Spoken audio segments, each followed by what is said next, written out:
Le Cameroun, il n'y avait rien à faire aujourd'hui. C'est chez eux. Ils sont là pour aller jusqu'au bout. 5 buts durant cette Coupe d'Afrique des Nations, propulsé par ses coéquipiers. Brahim Diaz, véritable prise de responsabilité dans cette CAN. Tellement dans son élément qu'il se met même à inscrire des buts par la tête. Je l'avais jamais vu ainsi tellement confiant qu'il en vient célébrer comme ça devant Mbomo. Non, avec Lokman, hein, ces deux-là, pour le titre de MVP à la fin, on verra. Saïbari aussi, qui après un début de CAN qui n'était pas du tout flamboyant, fait tout oublier via ce but qui vient tuer le match. On l'avait déjà aperçu bien en jambes durant le match, mais en plus de ça, il vient faire le break, ça peut donner que du bon pour la suite. J'aime beaucoup le retour de Achraf Hakimi, qui est d'ailleurs décisif sur le premier but. Je trouve clairement la défense beaucoup mieux organisée et beaucoup plus confiante, beaucoup plus sereine par la suite. Très belle qualification les Marocains, le plus dur reste à faire. Mais ce qui est sûr à partir des demi-finales, c'est qu'on ne peut plus compter votre participation comme flop si vous perdez.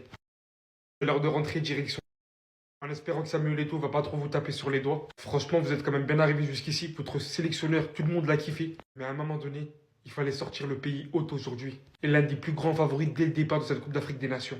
Félicitations jusqu'ici, vous repartez la tête haute. Et je pense vraiment qu'avec ce sélectionneur, il y a de l'avenir. C'est trop ce match qu'ils nous ont fait. Merci le Maroc, je savais que vous en étiez capable. Rehausser le niveau comme vous l'avez fait, c'est très très fort. Ils ont réalisé un match exceptionnel. Franchement, j'avais l'impression de voir Arsenal jouer ces derniers temps. Est-ce que vous les avez sentis en stress sur une seule action? Ils ont quasi rien concédé de la rencontre. Ils ont réussi à faire le taf sur 2 coups de pied arrêtés. Mais on a vu que vraiment, ils ont haussé le niveau de jeu. Quand tu vois leur précédent match et tu vois celui-ci, tu dis que le Maroc s'est mis en mode phase finale de cette CAN. Et de toute façon, c'était obligatoire parce que ce soir, c'était le Cameroun. Et le Cameroun, c'est une très grosse équipe. Et comme d'habitude, depuis le début de cette CAN, Brahim Diaz a encore été buteur. C'est la 5e fois en 5 matchs. Il a marqué à tous les matchs. Et en plus, sa célébration, elle devient de plus en plus iconique dans cette CAN. Bien sûr, certains vont me parler de l'arbitrage. Et je serai d'accord avec vous, cet arbitrage a été très mauvais sur cette rencontre. Il a un petit peu plus désavantagé le Cameroun que le Maroc. Mais l'arbitrage était mauvais dans les deux sens. Mais je trouve ça exceptionnel d'avoir vu le Maroc hausser autant le niveau de jeu, avec toute la pression, toute la ferveur qu'il y a autour d'eux. Il y avait 64 000 personnes ce soir, 64 000 personnes qui étaient en train de mettre le feu dans les tribunes. Saïbari, que je trouve pas très bon depuis le début de la compétition, a ouvert son compteur de buts. Igaman est rentré à la place de Brahim Diaz, il sera donc là pour les demi, il sera donc là pour la finale. On est à un match d'assister à un Maroc-Algérie. Franchement, l'Algérie, faut se qualifier demain. Mais ça va être très dur pour vous, mais faut se qualifier. D'ailleurs, regardez le tableau. On a le Sénégal qui s'est qualifié tout à l'heure en battant le Mali, et on a le Maroc qui vient de se qualifier en battant le Cameroun. Donc il nous reste que ces deux quarts de finale ici. Dans les commentaires, j'aimerais bien que vous me disiez ce que vous avez pensé de cette rencontre du Maroc. Honnêtement, si je joue à ce niveau-là, c'est eux les favoris de la CAN. Non mais là l'équipe, je suis dans l'obligation de parler de la Coupe d'Afrique des Nations de Brahim Diaz. Buteur contre les Comores, contre le Mali, contre la Zambie, contre la Tanzanie, contre le Cameroun. 5 buts en 5 matchs. C'est le premier joueur de l'histoire à marquer 5 buts lors de ses 5 premiers matchs. C'est ses premiers matchs en Coupe d'Afrique des Nations et lui, il marque à chaque match.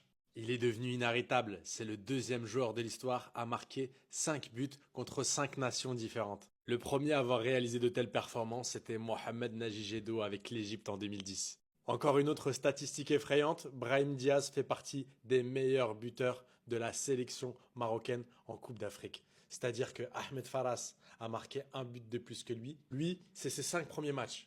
5 premiers matchs, il fait déjà partie des meilleurs buteurs de l'Muntakhab. Et puis on finira par Al-Kaabi. Lui et Brahim Diaz ont décidé de faire de cette compétition leur compétition. Ce sont les 2 seuls buteurs marocains. Il y a une dépendance qui est en train de se faire. Je ne sais pas si c'est bon signe. J'espère qu'à la 2e mi-temps, on verra d'autres joueurs marquer. À tout à l'heure. J'ai l'impression qu'il y a une campagne pour essayer de diaboliser un peu le Maroc. Mais ça encore, c'est sur les réseaux. Et notamment, tu vois, avec Molina. Molina, par exemple, qui a dit que le Maroc avait demandé à changer d'arbitre pour le match d'aujourd'hui, en sachant que ça devait être un arbitre égyptien ou un truc, ouais, ça devait être un arbitre égyptien. Là, c'est important de le dire, les gars. Ça devait être un arbitre égyptien. Et le Maroc a demandé à changer d'arbitre. Mais ça a été dit en mode, il n'y a que le Maroc qui a demandé. Alors qu'il y a 6 équipes qui ont demandé à changer d'arbitre, tu vois. Il y a 6 équipes qui ont demandé à changer. Et forcément, quand tu dis que le Maroc a demandé à changer d'arbitre, que tu dis pas qu'au final il y a des trucs, en fait il y a des fois ça accuse le Maroc alors que c'est pas le Maroc, c'est la CAF. Tu vois ce que je veux dire? Il y a des fois c'est pas le Maroc, c'est la CAF. Et ça s'en prend au Maroc ou des trucs. En fait il y a des trucs quand même qui se passent autour du Maroc. Ouais, il y en a, ils abusent. Moi je soutiens le Maroc, comme mes frères, ça bouge pas. Et ça ne bougera pas, peu importe ce que les gens disent, peu importe si ça plaît ou ça me plaît pas. Là, ce soir, j'ai vu un Maroc conquérant, les gars, et je suis content parce que j'étais frustré du Maroc sur ce début de CAN et aujourd'hui, ils ont fait un match de bonhomme.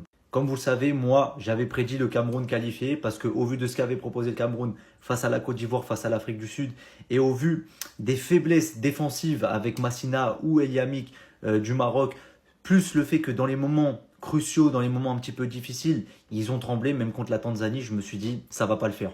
Mais ce soir, le Maroc a montré que c'était une grande nation africaine, les gars. Sacré match. Ils ont été meilleurs que le Cameroun.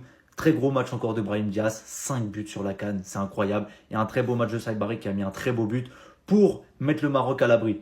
Mais du coup, un petit peu déçu du Cameroun. Je m'attendais à voir un Cameroun peut-être plus conquérant, à faire un petit peu plus jeu égal face au Maroc. Mais la vérité, c'est que ce soir, le Maroc, ils ont été très solides, les frérots. En tout cas, je suis content. Hakimi en demi, Ibrahim Baye en demi. Tous les Parisiens sont en demi de la CAN. Maintenant, on attend les matchs de demain. On est à un match, les frérots, d'un potentiel Algérie-Maroc en demi-finale. J'espère qu'on verra ça.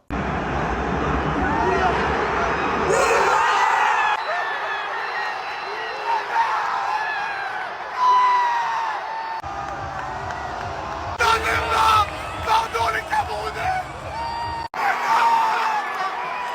Mais c'est pas possible! Mais non! Chaque équipe que je supporte, elle perd! Mais putain! C'est pas possible!